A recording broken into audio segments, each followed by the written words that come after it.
আসসালামু আলাইকুম। বর্তমান উদ্ভূত পরিস্থিতি নিয়ে বর্তমান সরকার কয়েকটি নতুন সিদ্ধান্ত নিয়েছেন। আসুন আমরা সরকারের নেওয়া এই সিদ্ধান্তগুলোকে একটু দেখি।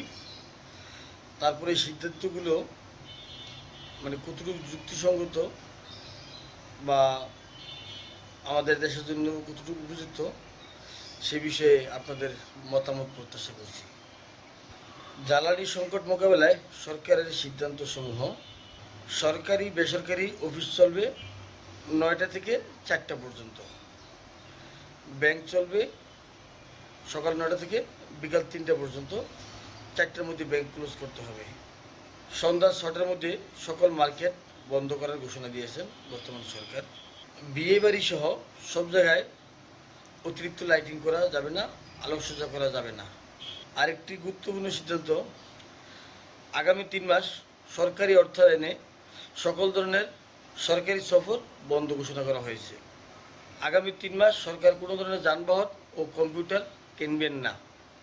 জ্বালানি মোকাবেলায় কাজাকিস্তান থেকে তেল কিনবেন সরকার।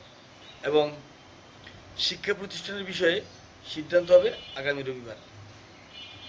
এখন আমার প্রশ্ন হলো, বর্তমান সরকারের এই সিদ্ধান্তগুলো আপনারা কে কীভাবে দেখছেন?